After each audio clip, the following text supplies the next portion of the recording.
Love. Let's talk about it.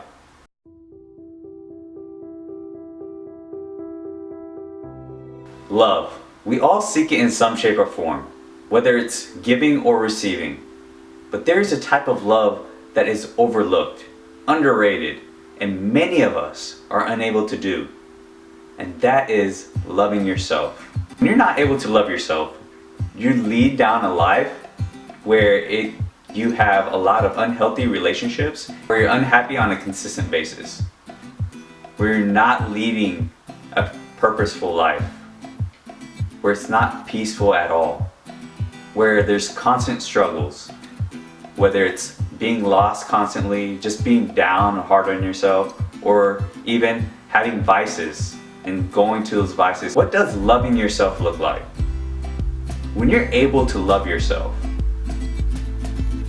you start leading a happier life, surrounded by healthy relationships, and most importantly, a healthy relationship with yourself.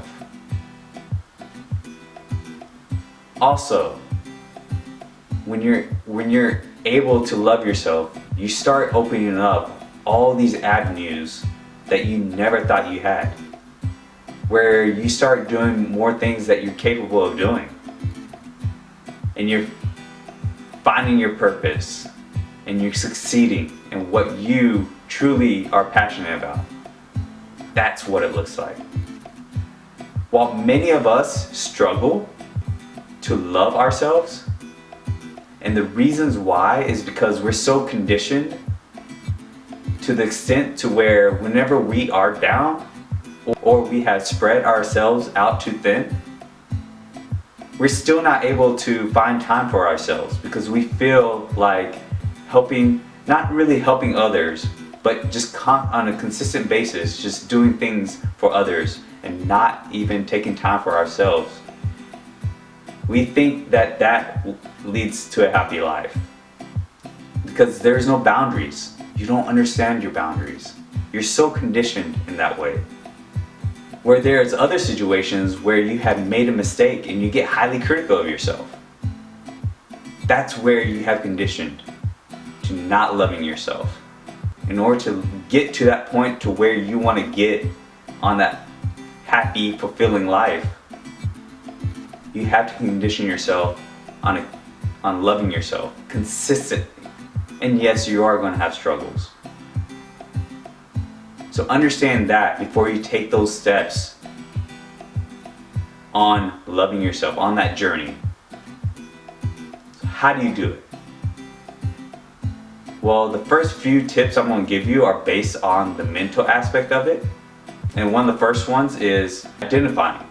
Identify the situations that put you in those positions where you're not capable of loving yourself. That you feel lost and that you feel drained. And you feel that you're highly critical of yourself. You have to identify those situations. After that, you have to accept it. Accepting the fact that these situations are affecting you, it is critical, because a lot of times after we have identified these situations, we get even harder on ourselves, and that just leads us down the other side, and we do not want to go down that negative side of our lives. We want to live a more positive life. So accepting the fact that, hey, you're in this situation and it's okay, and understanding. When you're accepting, that leads to understanding. Understanding that, hey, everybody goes through these problems. You're not the only one. We're human. It's okay. I'm not going to live that perfect life. There's no such thing as living a perfect life. We all have our problems. Understanding that aspect of our lives is crucial. And many of us tend to struggle right there because we feel like we should live this perfect life. We have this great imagination that life should be perfect and everything should be easy and nothing should be difficult. But that's just false. That's not keeping it real.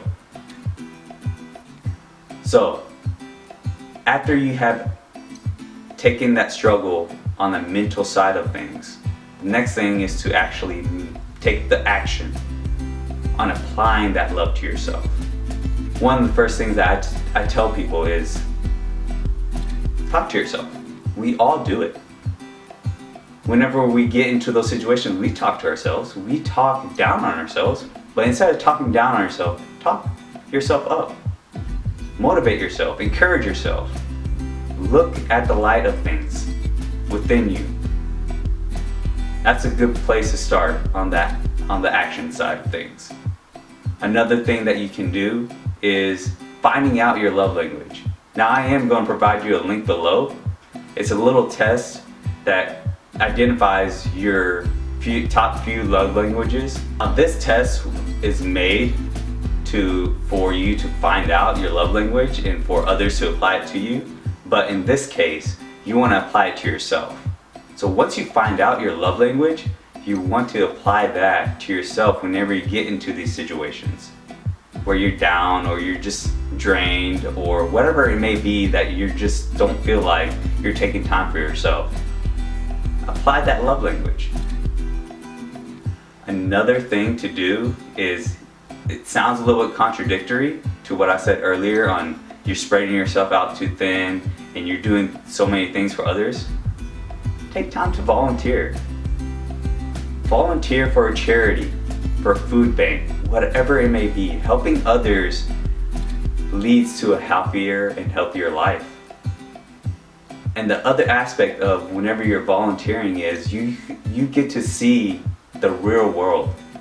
You're not stuck in that shell or that bubble that you are in, to where you think the problems that you have are just applying to yourself. When you're volunteering, you get to see that so many other people out there have their own problems too, and they also go through their struggles. That's when you start being a little more grateful. So incorporate these few tips into your life whenever you're in those situations where you're just not able to love yourself. Because in the long run, after you apply it on a consistent basis or get out of those situations on a consistent basis, instead of going to those vices, you're going to lead a happier and healthier life.